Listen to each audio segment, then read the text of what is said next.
Okay, let's talk about something you probably look at every single day. But I'm going to go out on a limb here and say you've never truly seen it. We're about to pull back the curtain on a secret that's been reflecting back at you your entire life. So let's just start with a really simple question. What's the actual color of a mirror? Sounds simple, right? Maybe even like a trick question. I mean, it just reflects whatever's in front of it. But what if I told you it has its own color? Now, your first gut reaction is probably to say silver, right, because of the shiny back. Or maybe you'd say it's colorless, or it's the color of light. And look, those are perfectly logical answers, but they're not quite the whole story. The truth?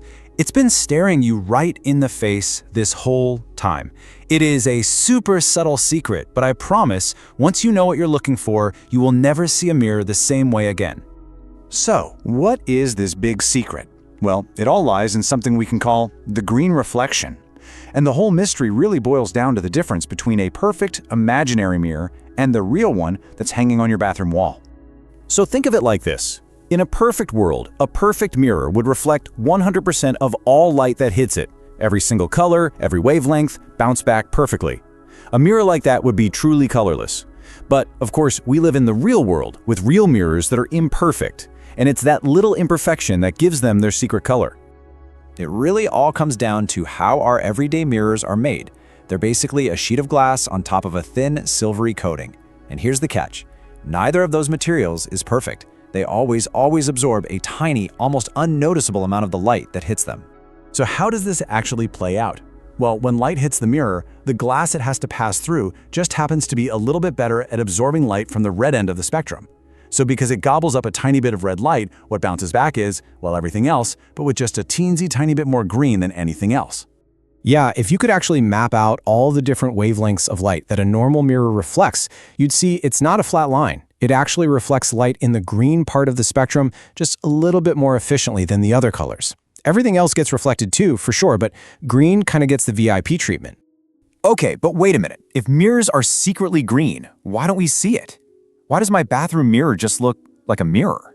Well, that's where the infinite proof comes in. We're going to check out a super simple experiment that makes this invisible color pop.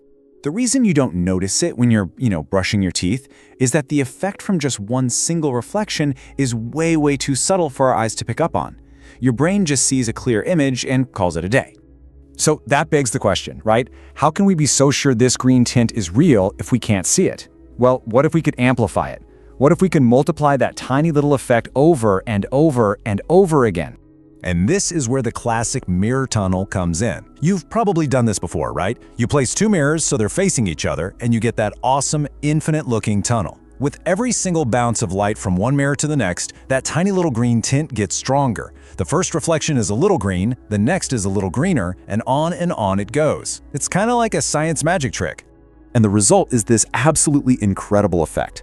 As you look deeper and deeper into that tunnel, the reflections don't just get darker, they get progressively undeniably greener. You are literally seeing the true color of the mirror, amplified to the point where you just can't miss it. So there you have it. That seemingly perfect, colorless, reflective surface you use every single day, it's not colorless at all. In fact, its imperfection is exactly what gives it its true identity. There's a line from our source material that just sums it up perfectly. A mirror isn't just a passive window showing you colors. It's actively, if very subtly, coloring everything it shows you. It has a hidden personality. And now you know its secret. That shiny, silver-looking thing is, in its heart of glass, a very specific and pretty surprising shade of green. So the next time you look in the mirror, remember, you're not just seeing yourself. You're getting a little glimpse into the hidden world of physics, looking right back at you.